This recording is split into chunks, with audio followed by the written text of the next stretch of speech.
Assalamualaikum warahmatullahi wabarakatuh, Datuk Seri. Nama saya Najah Hanani binti Deswir, pelajar tahun 4 Fakulti Syariah Undang-Undang. Di kesempatan ini saya ingin mengucapkan terima kasih kerana sudi berkunjung ke USIM dan terima kasih juga kepada Datuk Seri kerana cakna dengan belia melalui pemberian Belia Rahmah pada 26 Jun nanti. Soalan? Okey, baiklah. Di sini saya ada dua soalan. Pertama, yang amat berhormat Datuk Seri, USIM adalah sebuah universiti yang memainkan peranan untuk memperkasakan hal-hal syariah, bahkan industri fiqh maupun fatwa di Malaysia. Bagi saya, universiti Islam seperti USIM ini membawa falsafah wasatiyah yang sangat menyokong penuh 6 teras yang amat berhormat Datuk Seri dalam gagasan Madani. Bahkan kerangka integrasi ilmu nakli dan akli ini juga menyokong tepat teras-teras Madani yang utama. So, soalan saya yang pertama, pada pendapat Datuk Seri, memandangkan kebolehpasaran graduan USIM adalah tinggi, apakah expectation Datuk Seri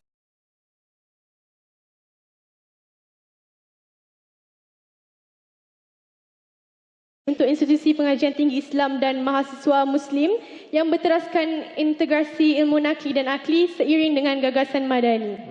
Soalan kedua saya, ada kalangan yang mengkritik yang amat berhormat Datuk Seri tentang progres yang sedikit perlahan bagi projek yang menjana pertumbuhan ekonomi. Jadi apa pandangan dan tindakan yang amat berhormat Perdana Menteri untuk memperkasa ekonomi dan memastikan projek-projek dapat berjalan dengan laju? Jazakallah khair. Terima kasih. Datuk Seri silakan. Soalan pertama berkenaan pelajar Islam. Kedua, ekonomi. Terima kasih. Ini tentang USIM, tentang wasatiyah itu sudah penting.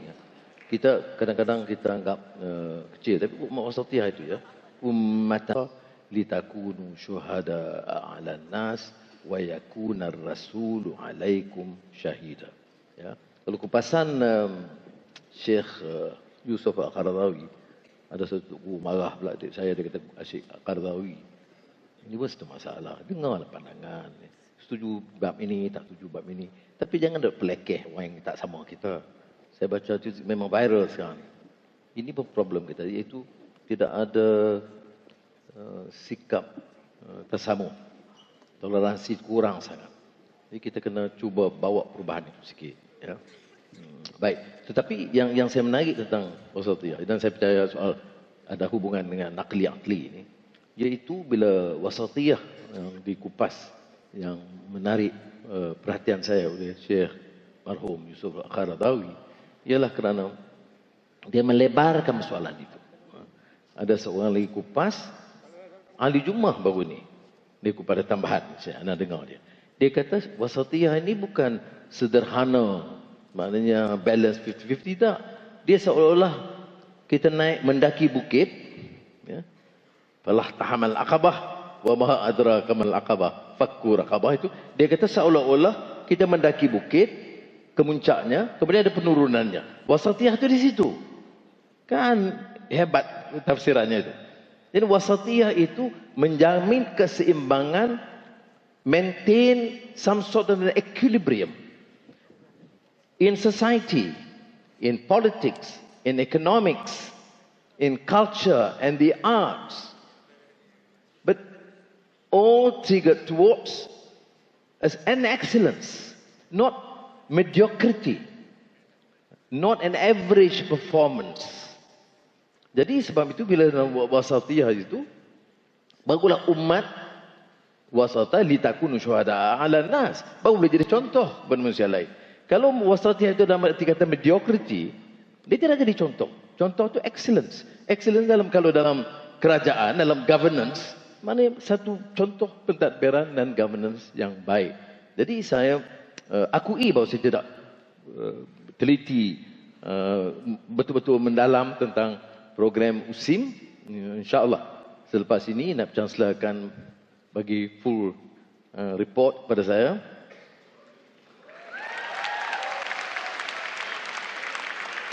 Dia selalu bila saya kata full report ni maknanya Naib Chancellor perlu ingat. Bila saya kata bila Perdana Menteri kita full report, dalam seminggu report tu mesti ada atas meja saya. Baik. No. Itu membantu supaya saya lebih dekat dan lebih saya faham, dan tentu lebih dekat dengan faham kita. Asasnya masih kuat, kekuatan akidahnya, pembentukan akhlak, dan syakhsiyahnya dan kecemerlangan ilmu yang saya sebut tadi, itqan fil amal, kecemerlangan dalam amalan, itu semua terangkum. Tetapi saya akui saya tidak mengikuti dari dekat kurikulum di sini ketimbang umpamanya yang saya faham mengenai Universiti Malaya atau UIA. Itu lebih saya dekati dan faham. Jadi elok sekarang ini minggu depan ni akan sampai dalam tempoh 2 minggu lepas itu. Mungkin saya undang Naib Chancellor beberapa profesor untuk bincang sikit. Baik.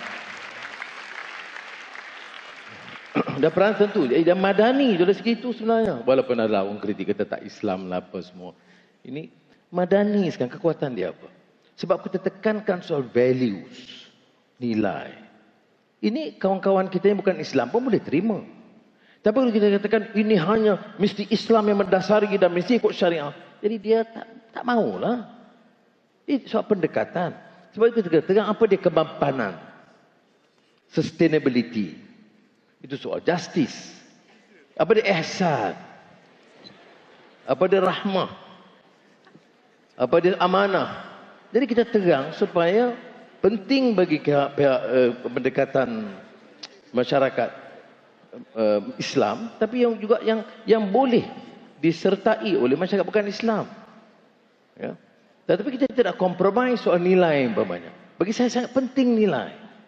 Kalau kita bicara soal kemiskinan, kesenjangan, penindasan, diskriminasi, ini terikat dengan soal nilai dan akhlak. Sebab itu saya baca hadis Nabi Muhammad SAW, ta'addabani Rabbi fa'asana ta'dibi. Baik. Yang kedua ni soal ekonomi. Saudara, saya warisi begini. Ya. Ada orang kata saya kerja saya ini dialog dengan mahasiswa, tak betul. Sabtu Ahad ya saya turun ke Gelanggang, ke Medan. Tapi hari Isnin bekerja jam kita mesyuarat mengenai kajian semula separuh penggal rancangan Malaysia ke-12. Hari Sabtu kita bincang dengan pasukan PNB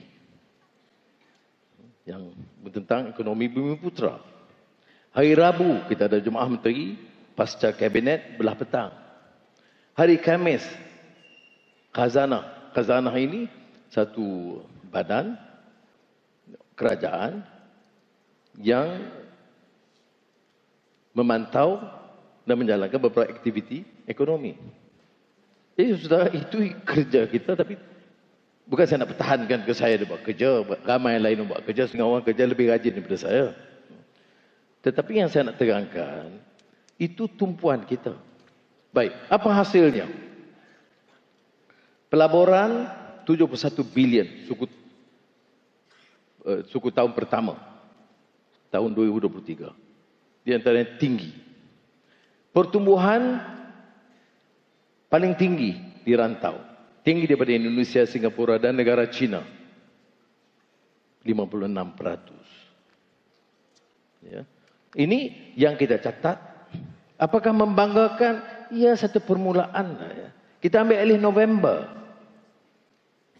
Dan kalau tanya saya, apakah yang paling besar? Saya hentikan pembaziran. Saya hentikan amalan bagi kontrak kepada anak pinak dan ambil komisen yang tinggi. That I have stopped.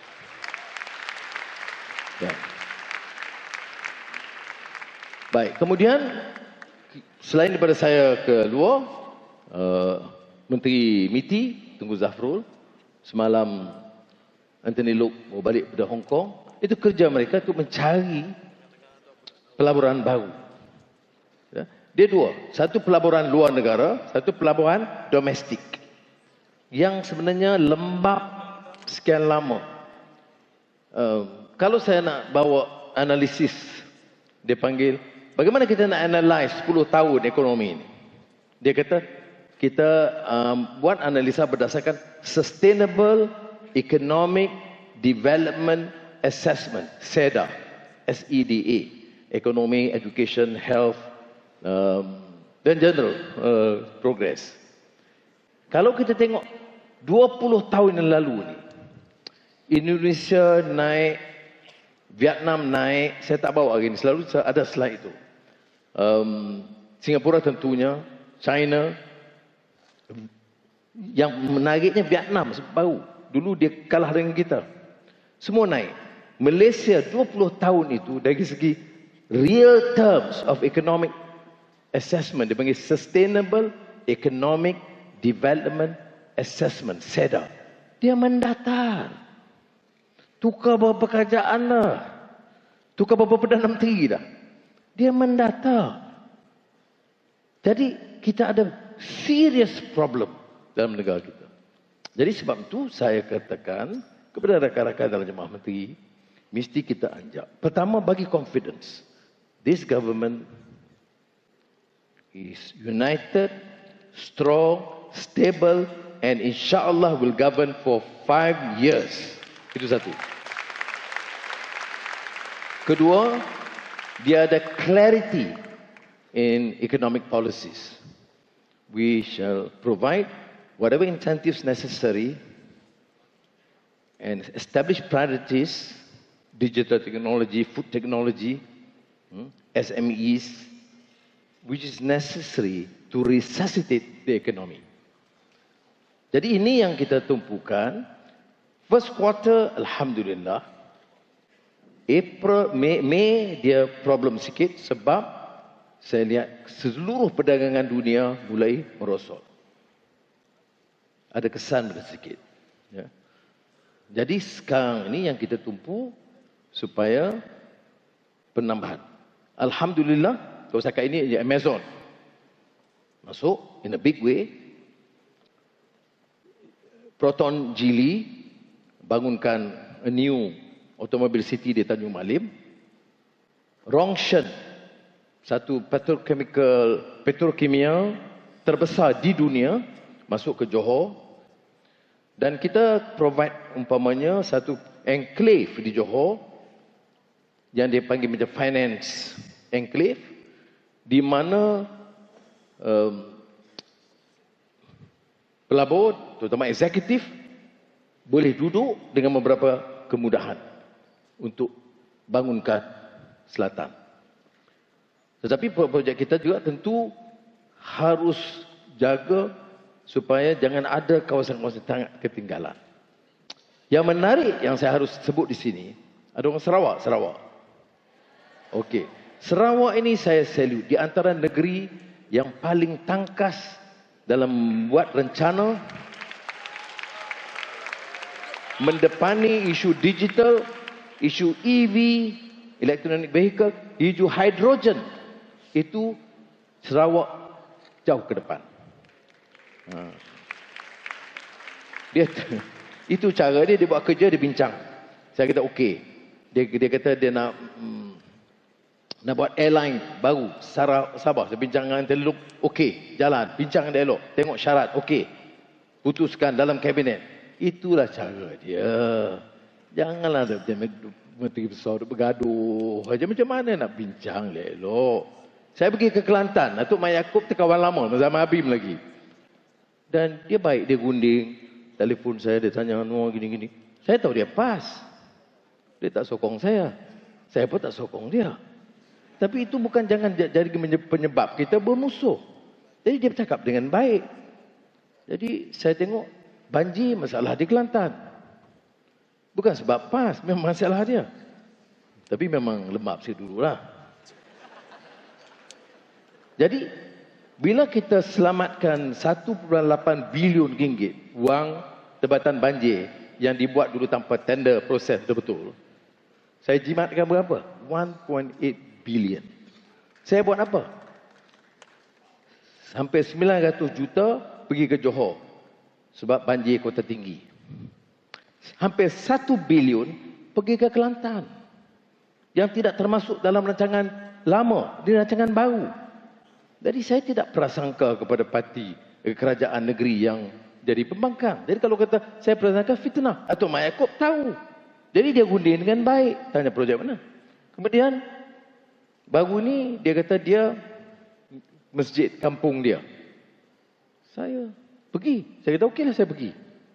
Saya luluskan 76 juta ringgit masjid di kampung dia. Sebab dia cakap dengan baik. Dia gunding dengan baik. Faham tak? Kalau yang buat sombong-sombong, saya tak peduli. Biarlah kamu. Itu sudah kena faham. Dalam hubungan kita kena begitu. Beda pendapat, okey. Tapi jangan hacip maki, cerca, tak ada peraturan. Ini saya jelaskan di sini bahawa dalam kerangka. Sebab kita tidak mahu umpamanya Johor, Lembah Kelang, Pulau Pinang dan sebahagian Perak maju. Kelantan, Terengganu, Utara Kedah, Perlis mundur. Tak boleh. Sebab itu beberapa langkah kita untuk Sabah, Sarawak, Kelantan, Terengganu kita teruskan. Termasuk infrastruktur. Belanjanya agak tinggi. Ini di bawah kerajaan perpaduan, itu peruntukan paling tinggi dalam sejarah itu kepada Kelantan.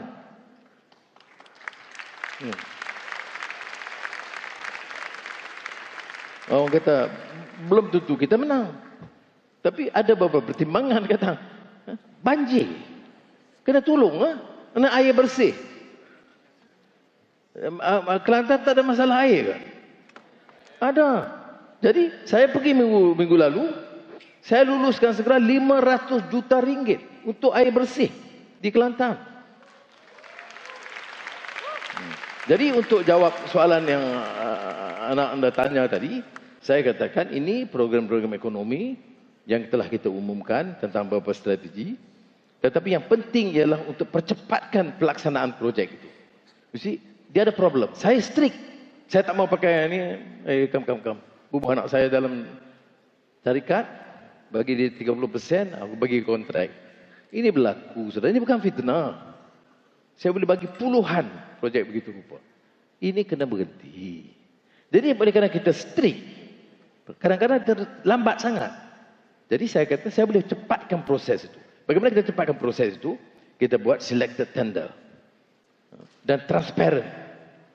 Dia tak boleh. Dan tidak boleh keluarga itu tercampur. Ataupun kroni masuk. Yang bagi favor.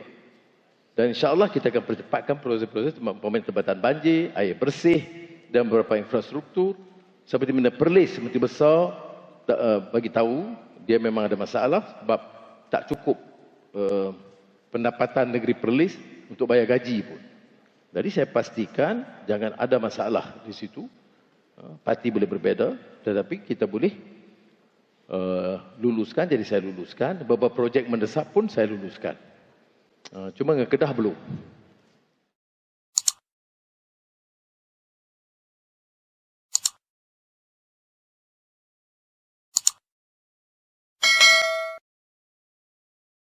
Amat berhormat Datuk Seri, negara berhasrat untuk memperkasa mahasiswa khususnya dalam Malaysia. Kerana kerajaan hari ini sedar kualiti mahasiswa sendiri adalah aset kepada negara. Di Universiti Sains Islam Malaysia, satu kolej kediaman USIM dalam kampus yang hanya memuatkan lebih kurang 20% daripada 14,000 pelajar kami yang amat berbahagia, Datuk Seri. Bagi pendapat saya, ini adalah salah satu faktor yang menjadi kekangan untuk sahut seruan Datuk Seri bahkan KPT sendiri dalam pemerkasaan mahasiswa. Saya memetik kata Datuk Seri tadi yang menyebutkan bahawasanya masa depan negara adalah melalui mutu pendidikan. Maka mutu pendidikan hari ini majoritinya adalah anak muda, belia dan mahasiswa. Datuk Seri, saya lihat di USIM dinilai ini antara perkara yang saya syukuri dengan jaraknya yang fleksibel dengan jabatan-jabatan kerajaan terutamanya di Putrajaya, dan tujuan USIM itu sendiri adalah sama dengan hasrat gagasan madani itu sendiri. Harapan saya adalah untuk mahasiswa USIM di sini lebih terjaga. Saya berdiri kerana mahasiswa, Datuk Seri. Disebabkan antara gagasan madani yang Datuk Seri bawa iaitu I, Ihsan, dan dengan Ihsan Datuk Seri, saya mohon mempertimbangkan Kolej Keyaman di Universiti Sains Islam Malaysia terutamanya dalam kampus Datuk Seri. Terima kasih. Terima kasih. Cadangan itu memang baik. Saya tanya di Kelantan, Universiti Malaysia Kelantan. Saya tanya, kalau saya ada 100 juta ringgit, kan yang ada sekarang, untuk tahun ini, saya nak baiki tandas dan bumbung dan dinding sekolah atau nak buat gym di universiti. Majoriti jawab sekolah dulu. Samalah macam keadaan sekarang. Tahun ini dengan peruntukan kita tambah Kementerian Pendidikan 2 bilion. Untuk apa? Untuk sekolah-sekolah baiki dulu. Kemudian untuk klinik desa. Untuk tahun depan kita tumpukan perumahan penjawat awam, perumahan polis, tentera yang sangat daif. Ini yang kita warisi benda yang masalah berpuluhan tahun. Jadi saya pergi tengok di Lok Kawi, Sabah, di Bagan, dan dapat laporan daripada Kementerian Pertahanan dan polis. Dan memang tanggungjawab kita baiki. Jadi untuk tahun depan, walaupun sekarang saya dah lulus sikit untuk perumahan polis dan tentera, untuk tahun depan kita tumpu untuk perumahan polis dan tentera yang dijangka juga mencecah sampai 2.8 bilion ringgit. Baik. Universiti Datuk Sri Khalid Nordin bangkit kepada saya tentang kemudahan-kemudahan ini. Kolej Kediaman, kemudahan sukan, bas. Terutama macam Kelantan, dia ada 3 kampus. Dia perlu bas. USM umpamanya, perlu begitu. Jadi jawapan saya ialah, saya akan bagi keutamaan. Mungkin termasuk di USIM. Untuk, jangan tepuk lagi. Kerana USIM ni ada 2 permohonan yang mendesak. Satu ialah Hospital University. Satu, keduanya soal kolej kediaman. Jadi saya kena timbang dengan pimpinan universiti dan Kementerian Pendidikan Tinggi untuk menentukan mungkin sebahagiannya untuk satu blok hostel dan satu lagi memulakan projek Hospital University. Kerana fakulti perubatan ni selalunya dia harus ada, peringkat awal dia memang menumpang hospital awam. Tetapi dia mesti ada rencana seperti UKM dulu, UIA, untuk membina satu hospital, dan saya rasa itu juga keutamaan kerana kita sementara jumlah doktor tu mungkin ramai, tetapi training untuk spesialis, doktor spesialis itu harus diberi keutamaan. Jadi terima kasih, saya ambil maklum. Apa yang saya belajar daripada dialog ini? Di mana saya ingat di Pulau Pinang ke di mana ke dia sebut tentang allowed intern. Tingkatan 6 ada tingkatan 6 sini. Dan graduate university. Intern ni sebenarnya memang intern volunteers. Kita tidak paksa syarikat ambil dan tidak ada allowance tetap. Tetapi saya sampaikan kepada syarikat-syarikat besar baru ni di Suruhanjaya Security, saya kata tak sabarlah. Ya. Betul tak ada gaji tetap, tapi bagilah allowance macam makan dia, tambang dia, ya, supaya dia boleh bekerja dengan agak ya, nak kata senang tidaklah, tapi sekurang-kurangnya dalam pendedahan itu dia tidaklah membebankan. Jadi saya telah pun ambil tindakan. Dari mana saya tahu? Dari anak tingkatan 6. Dari mana saya tahu tentang belia tak harus disegerakan? Dari Wawa di Langkawi. Jadi orang kata tinggi jawatan macam mana sebagai Perdana Menteri, kadang dia belajar daripada pelajar tingkatan 6 kerana dia tidak tahu peringkat di bawah. Sebab itu dalam saya kata wacana ini penting. Now, YDP bangkitkan soal kolej kediaman. Walaupun saya tak mana, tapi saya tahu perkara ini mendesak. Jadi insya-Allah dalam mesyuarat jemaah menteri akan datang, saya akan bawa peringatkan menteri supaya melihat keperluan asrama pelajar-pelajar dan untuk USIM juga fakulti perubatan. Terima kasih. Merupakan Presiden Majlis Perwakilan Pelajar daripada Nilai Universiti. Nilai Universiti.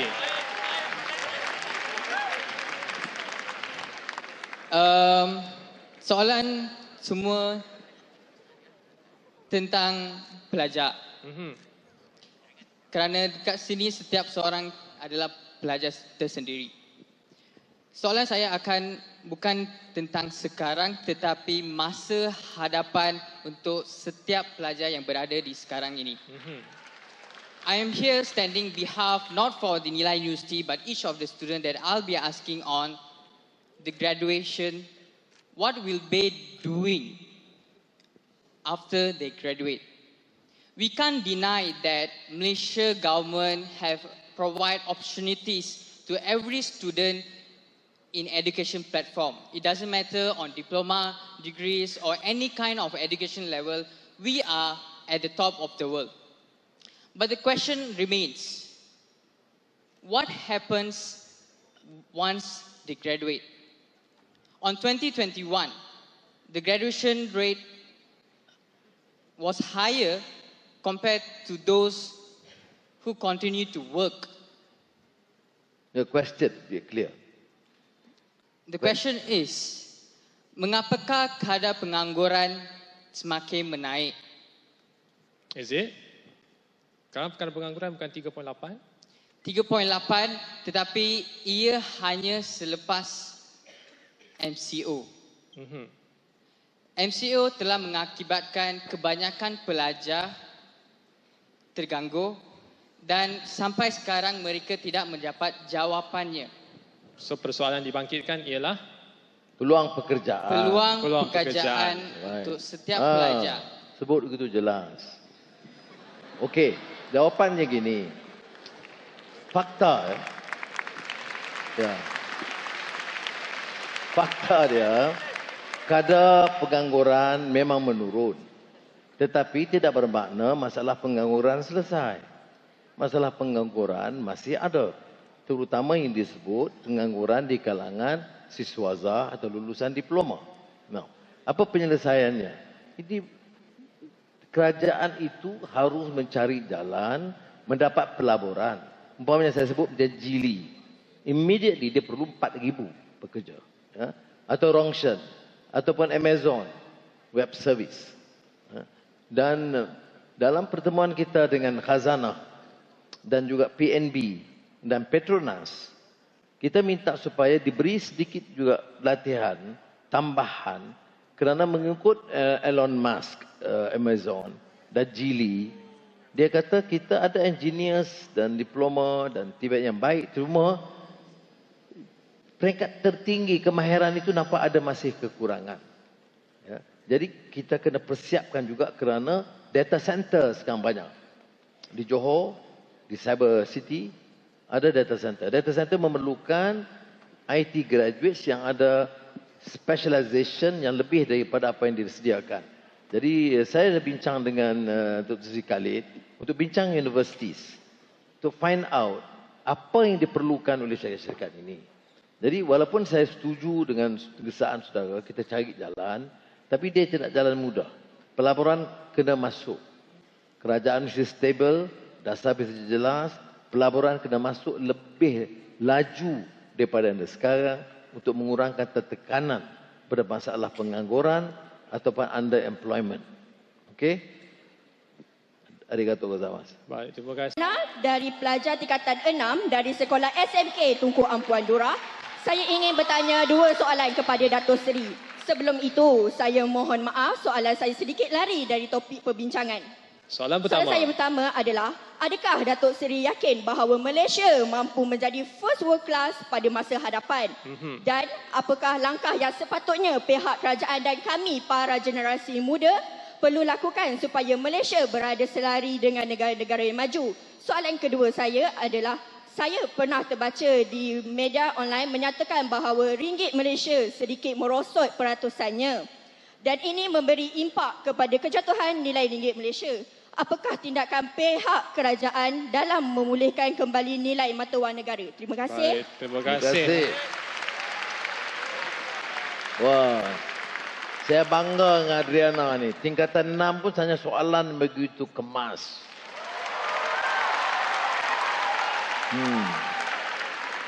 Kalau saya muda, saya dah minta nombor telefon dah. Datuk Seri tak dapat bagi kat saya. Okey, bergurau je. Azizah selalu tonton ni. Baik. Bagaimana harus kita capai? Ya. Kalau sudah baca Madani ni, sebenarnya kita letak asas untuk kita tingkat. Ya. Sebab itu kalau tengok dalam saya ada baiknya, banyak keluarga Malaysia itu satu usaha yang baik kerana dia fikirkan soal perpaduan semua rakyat. Tetapi bedanya Madani apa? Dia bercakap soal ekonomi, cakap soal perpaduan, cakap soal ihsan, cakap soal rahmah, cakap soal amanah. Jadi hal kemanusiaan, mengangkat martabat dan darjat dan harakat bangsa ke mercu yang lebih tinggi.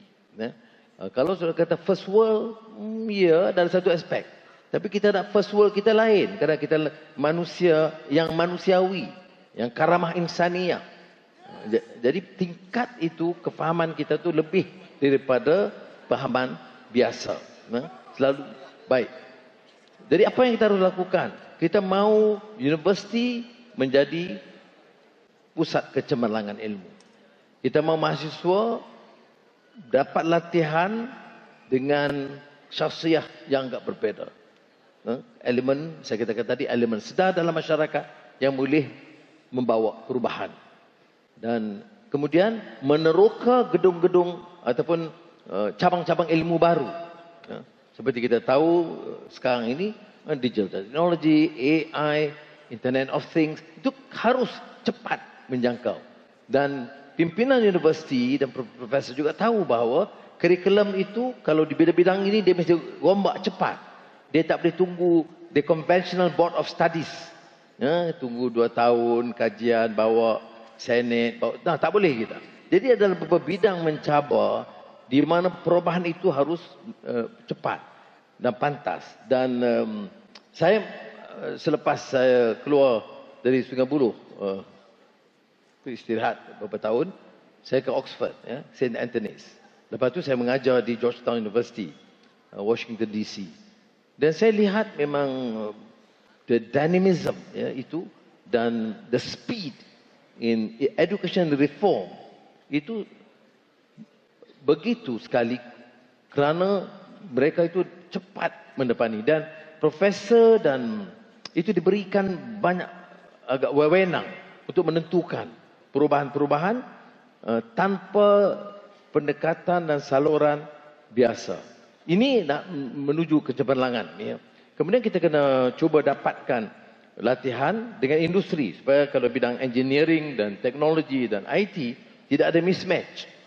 Sebab itu TVET umpamanya sekarang keputusan kita dalam Jemaah Menteri, Petronas ambil alih sebahagian TVET, Batu Rakit, Kimanis, Pengerang. Proton ambil alih TVET di Pekan. Beberapa syarikat-syarikat besar ambil alih TVET. Lebih baik syarikat itu kendali daripada kita gunakan kurikulum lama. Itu beberapa perubahan yang kita dekati dalam bidang-bidang seperti mana perubatan, kejuruteraan, IT. Itu jaringan dengan industri itu juga penting.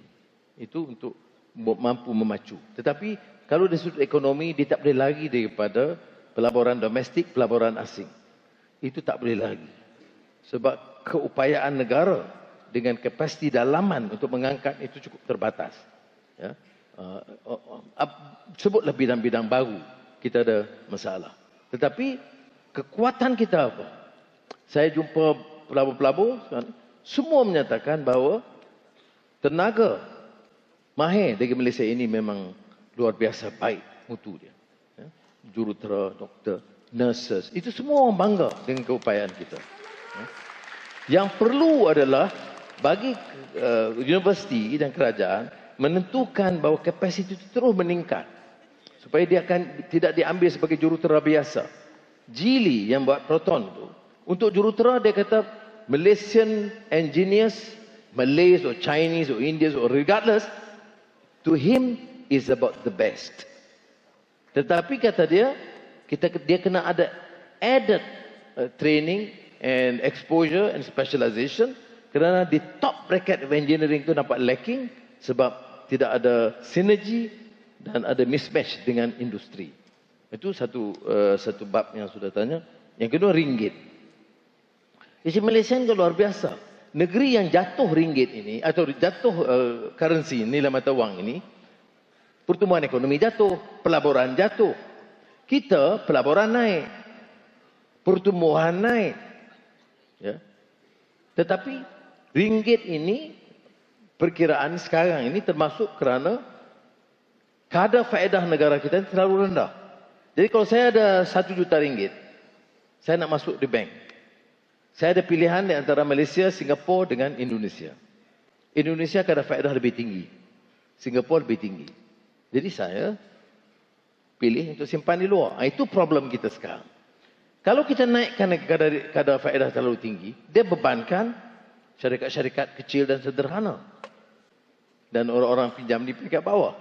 So kita kena gunding macam mana nak strike balance supaya kadar faedah itu tidak menyebabkan pelabur bawa wang keluar. Itu berapa hal. Kalau ekonomi kita itu menjunam, itu lain. Ya. Maka nilai mata wang jatuh, pelaburan jatuh, dan pertumbuhan jatuh. Kita tidak. First quarter pelaburan kita mengatasi Singapura, Indonesia dan China. Pertumbuhan. Ya. Pelaburan kita itu baik. 71 bilion ringgit untuk 4 bulan pertama. Cuma kita kena cari jalan untuk bawa balik pelaburan dengan beberapa insentif. Saya kata buat financial hub di Johor, salah satunya. Kemudian MM2H, satu untuk bawa orang boleh bawa masuk wang. Kemudian beberapa kemudahan saya umumkan minggu lalu untuk kos dalam pelaburan saham itu dikurangkan. Dan beberapa langkah lah kita sedang memikirkan, insya-Allah kita boleh atasi. Walaupun saya akui tidak mudah kerana orang ada persepsi sekarang ini macam Anthony Loke dia pergi Hong Kong, dia tahu semua good tapi stable kan? Dia kata stable, tapi ada orang kata Ogos ni mungkin Anwar akan dijatuhkan. Jadi orang kata tunggulah Ogos dulu, sih. Ada baiknya apa? Baiknya orang lebih confident dengan saya daripada mereka. Dia kata kalau Anwar masih lead, kerajaan masih stable, dia lebih confident. Kalau ganti orang lain, dia tarik balik. Ini masalah segi ekonomi. Bukan saya nak kempen untuk kerajaan perpaduan, tapi memang kenyataannya lah. Dr. Sri, maksudnya kalau ada 10 indikator ekonomi, kerajaan akan tumpu kepada 8 yang mana selagi dia tak berikan beban kepada rakyat. Sebab satu tu OPR, yang lain bagilah naik walaupun ringgit tu biarlah pasaran menentukan, begitu ke? Betul. Maknanya kalau ikut Indonesia, dia kata subsidi listrik itu diturunkan secara drastis. Maknanya subsidi untuk elektrik diturunkan secara drastis. Saya tak sanggup. Saya hanya turunkan bagi golongan kaya. Tetapi untuk rakyat tidak terkesan. Jadi pelabur dia kira orang, nampak Indonesia lebih berani turunkan subsidi. Jadi itu meyakinkan dia. Dia ingat political will. Saya pahaman falsafah ekonomi saya tidak begitu. Saya tidak fikir negara harus berkembang dengan membebankan sebagai rakyat, terutama yang susah. Begitu dengan defisit. Indonesia lebih berani menurunkan defisit. Dulu membengkak defisitnya. Diturunkan secara drastik. Saya turunkan hanya 0.6%, daripada 56 jadi 5. Dan untuk tahun depan, jadi saya buat gradual supaya tidak menekan. Kalau turun drastik, ini nak buat asrama macam mana? Nak buat fakulti perubatan macam mana? Ini nak repair sekolah. Kalau drastik kita tangguh ini semua, turun bagi pelabur masuk. Tapi saya ambil pendekatan yang lebih manusiawi dan menekankan soal ihsan. Jadi saya tak sanggup pendekatan begitu. Jadi kita ambil langkah yang lebih cermat, berhati-hati dan berhemah. Dan insya-Allah akan berhasil juga akhirnya. Assalamualaikum warahmatullahi wabarakatuh. Yang amat berhormat Datuk Seri Anwar Ibrahim, Perdana Menteri Malaysia. Terima kasih kerana memilih SIM untuk mengadakan temuan Anwar Negeri Sembilan pada kali ini. Saya Muhammad Mukhlis bin Mohsin, mahasiswa tahun 2 Fakulti Syariah Undang-Undang. Datuk Seri, saya ada 2 soalan. Satu soalan saya memang nak tanya hari ini.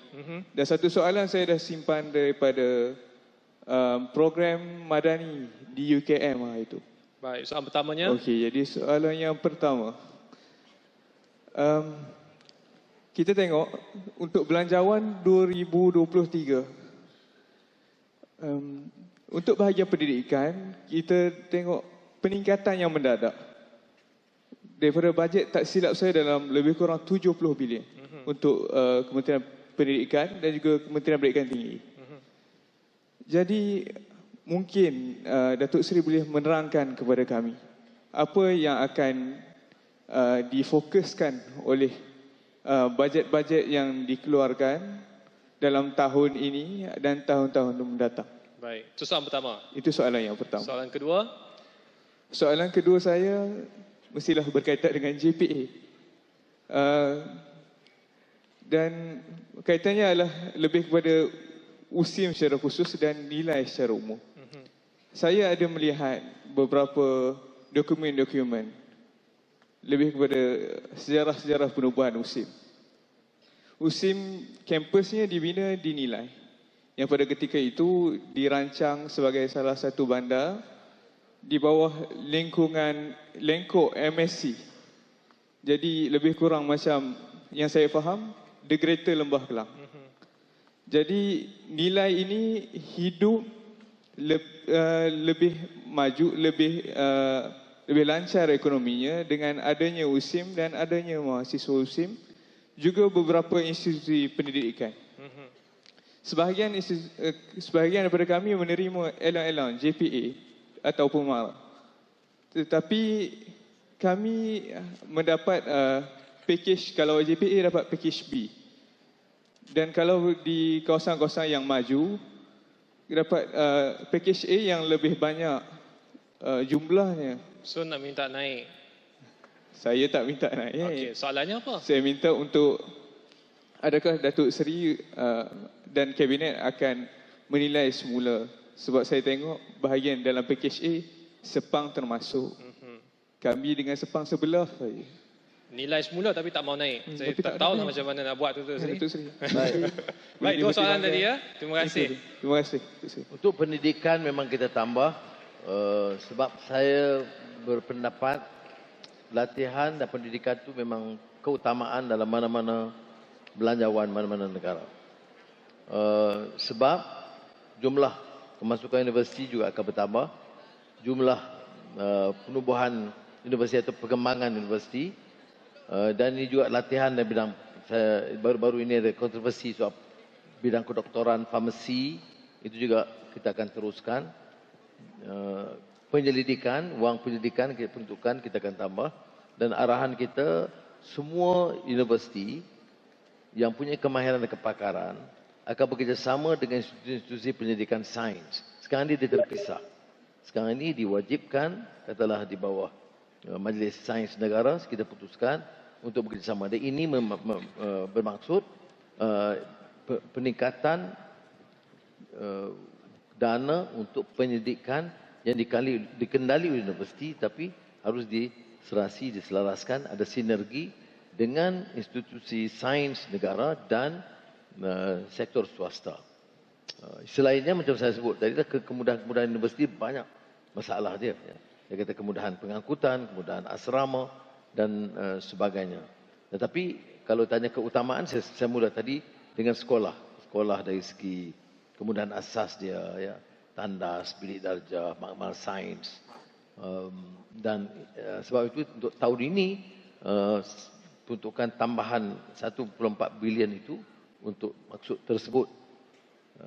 Untuk tahun depan saya sebenarnya sebut kita boleh kembangkan bidang-bidang lain.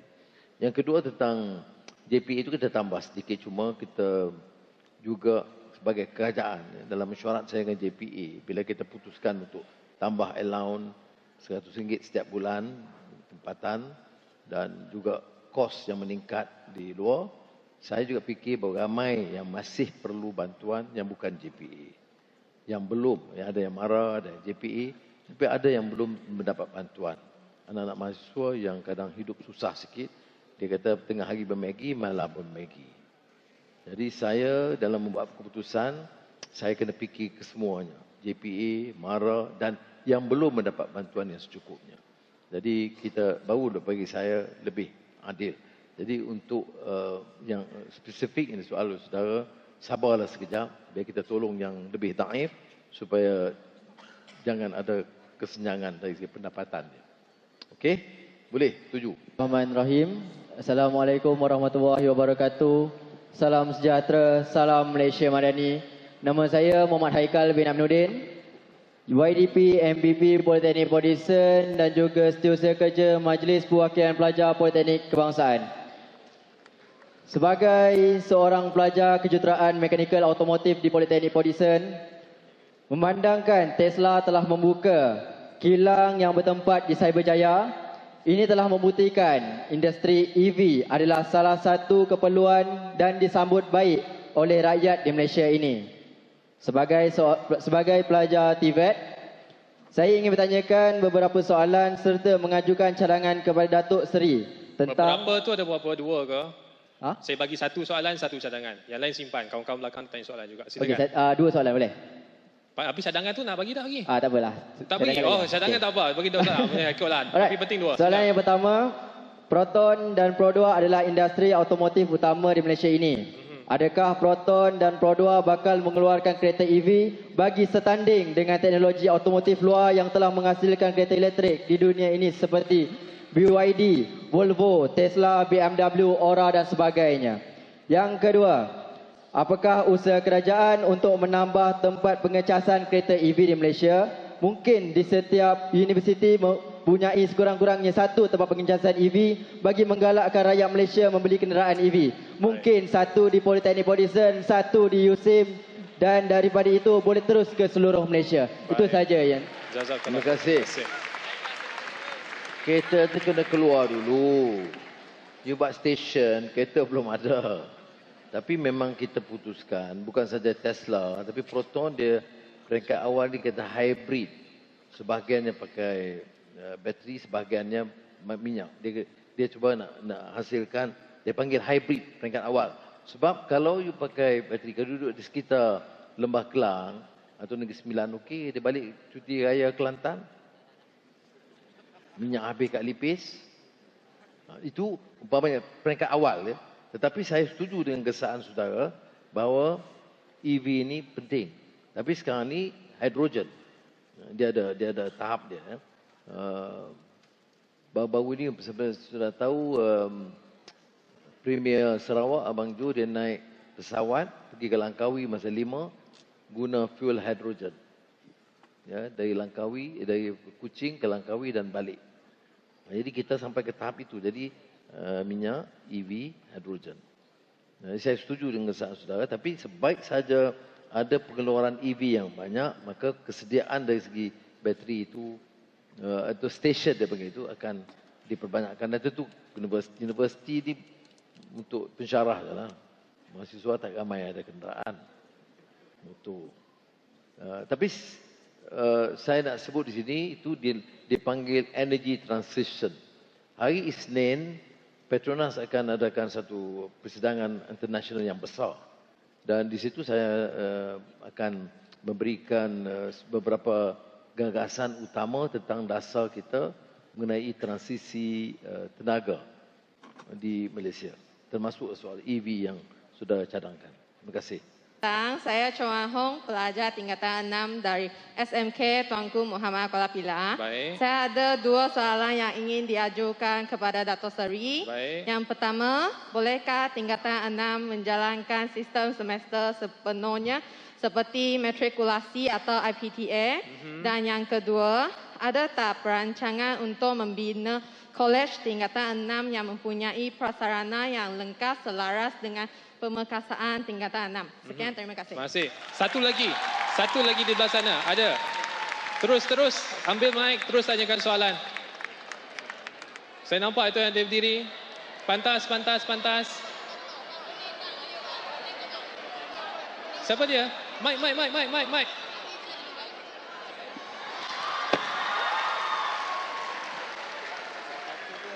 Ya.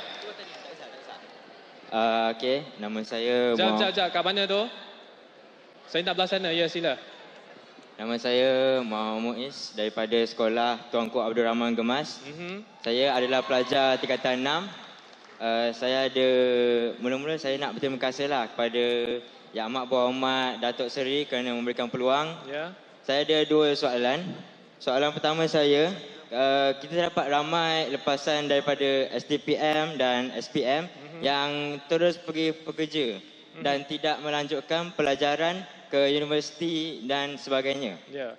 Soalan saya, adakah kerajaan akan melaksanakan beberapa cadangan untuk memastikan pelajar ini pergi ke dan melanjutkan pada pelajaran yang lebih tinggi? Soalan kedua saya, saya brutally honest lah.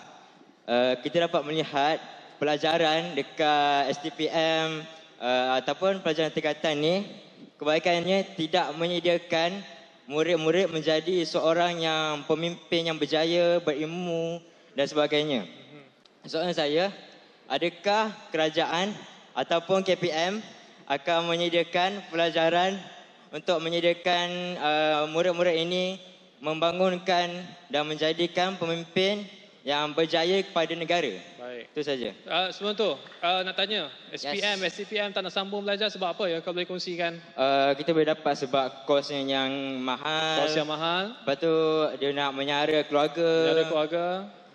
Lepas tu kita dapat sebab tak ada minat. Okey, tak ada minat. So basically soal kewangan, soal tak ada minat. Nak jadi pemimpin, nak jadi apa maksudnya? Jadi YB ke? Latih jadi YB maksudnya? Tidak. Kalau boleh macam Datuk Seri lah. Jom. Datuk Seri.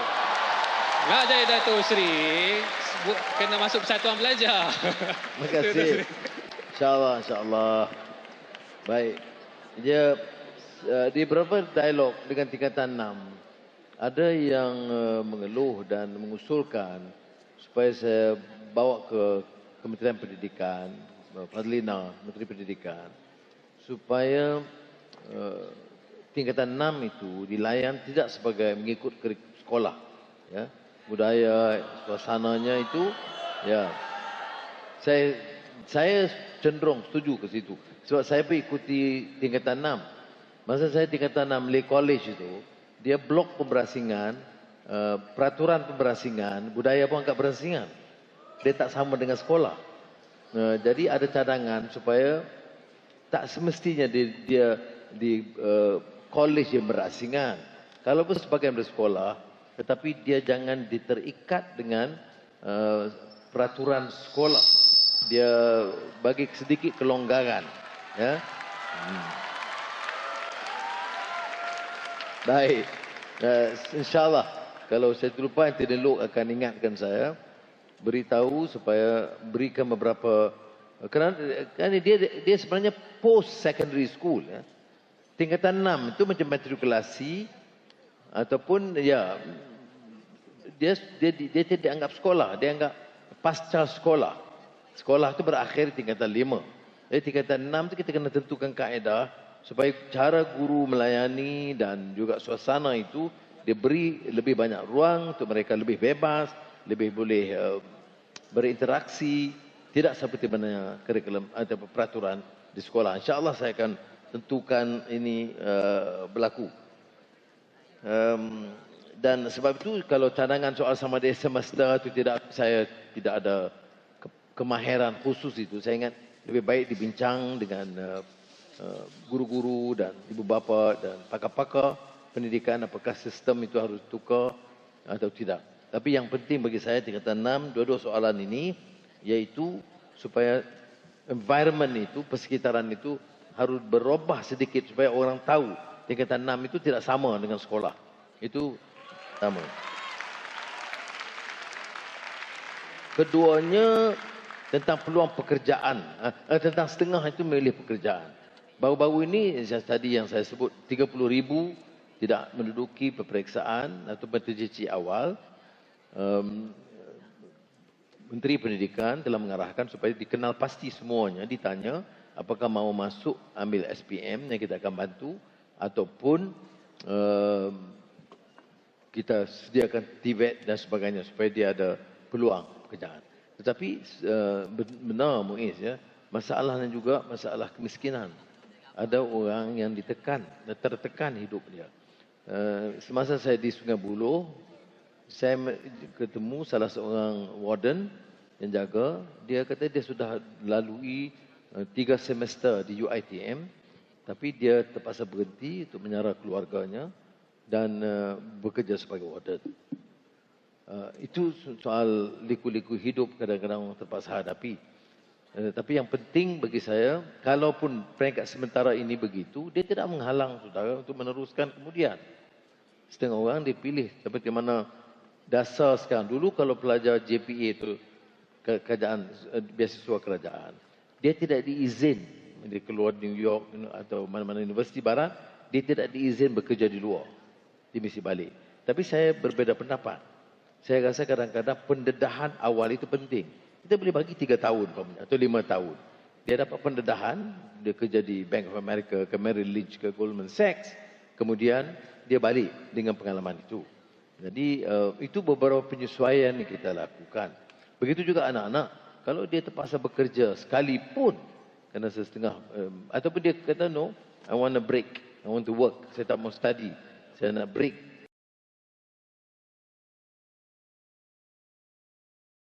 5 tahun kemudian sambung pelajaran.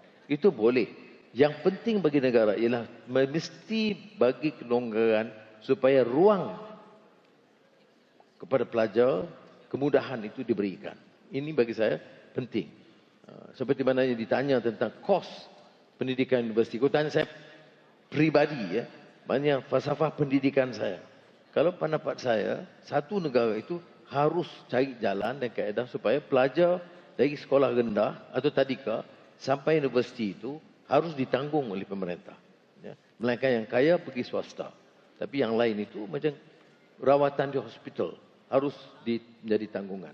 Tetapi malangnya keadaan ekonomi kita sekarang ini tidak membolehkan.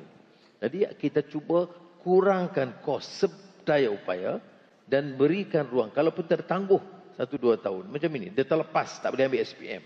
Kita cari jalan, selamatkan yang 30,000 orang. Ini yang kita boleh lakukan. Jadi sekali lagi lah, saya ucap terima kasih kepada saudara-saudari USIM dan tingkatan 6 dan Politeknik dan semua yang hadir.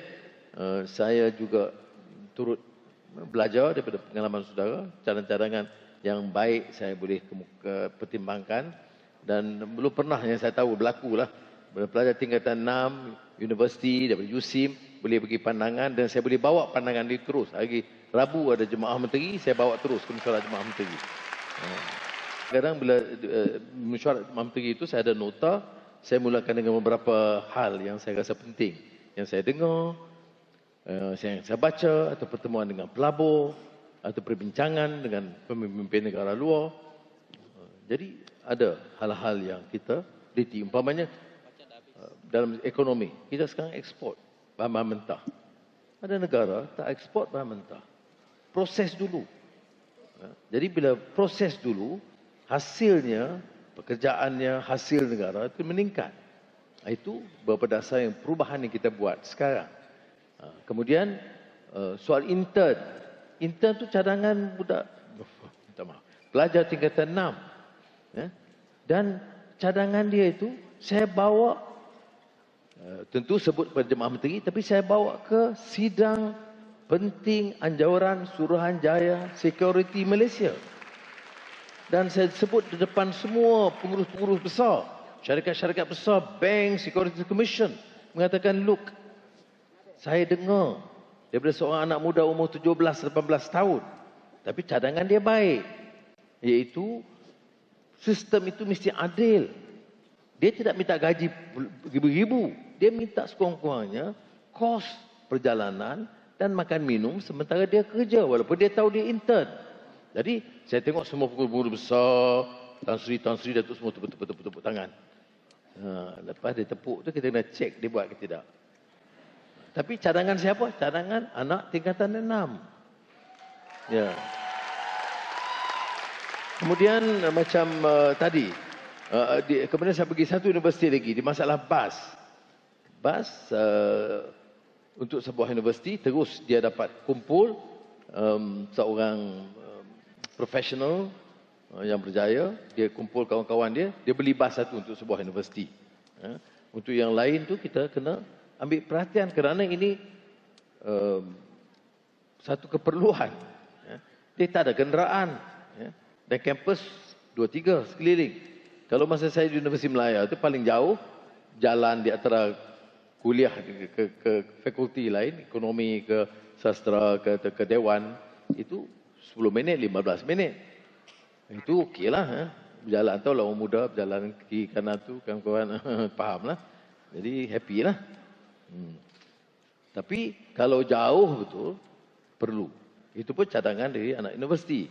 Kemudian di sini YDP cadangkan tentang asrama, kolej kediaman. Itu juga tentu saya harus beri pertimbangan. Jadi sementara saya juga sampaikan beberapa isu yang penting tentang matlamat pendidikan, soal akhlak, soal nilai. Itu jangan kita fikir pertumbuhan ekonomi itu boleh kesampingkan soal ini, tidak. Masalah kita saya tengok kadang-kadang dalam pengajaran agama sekalipun, dia soal tata kelola itu dia remehkan. Ya, betul solat penting, zakat, hal-hal yang yang kita kata wajib dilakukan, tapi saya rasa tengok kadang-kadang soal macam rasuah itu tak begitu ditekankan. Padahal banyak negara runtuh kerana rasuah. Teori Abdul Rahman Ibn Khaldun, kalau baca Muqaddimah, daripada Asabiyah yang membina bina tamadun, generasi 1, generasi 2, runtuh dari generasi ketiga itu kerana apa? Kerana tamahaloba, rasuah dan penyelewengan. Gibbons, Decline and Fall of the Roman Empire, kalau belajar teori sejarah Romawi, ataupun Arnold Toynbee yang mengutip pandangan Abdul Rahman Ibn Khaldun melihat tentang cyclical theory of civilization. Civilizations may rise or fall because of the esprit de corps, the idealism of leaders and elites wanting to build up that community and nation. The moment that sense of values is lost, corruption is condoned, injustice prevails, then clear sign of decline of civilization.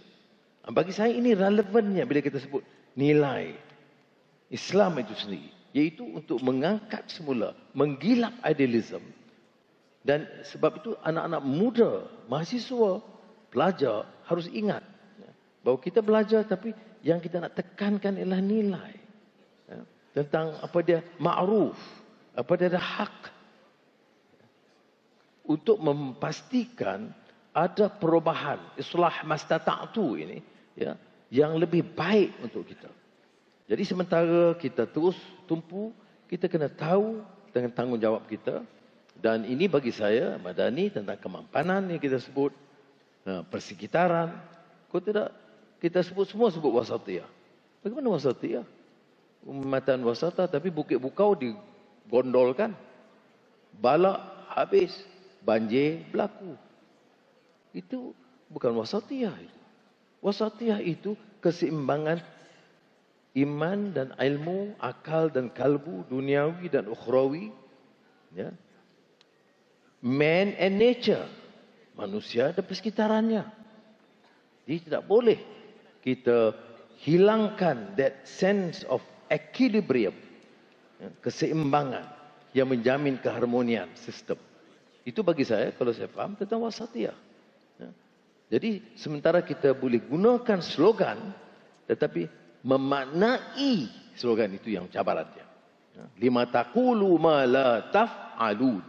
Itu cabaran terbesar dalam dunia yang penuh simpang siur dan cabaran.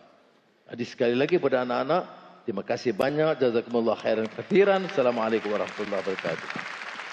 Jazakallah khair, terima kasih Datuk Seri. Sebelum kita serahkan kepada pengurusi majlis kembali, saya nak memetik satu puisi. Ini yang juga dipetik oleh almarhum Siddiq Fadil bila sebut tentang keadilan yang lebih menyeluruh.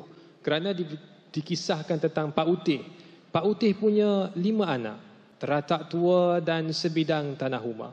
Di kota pemimpin teriak-teriak pilihan raya, kemerdekaan rakyat, kemakmuran dari dunia hingga akhirat.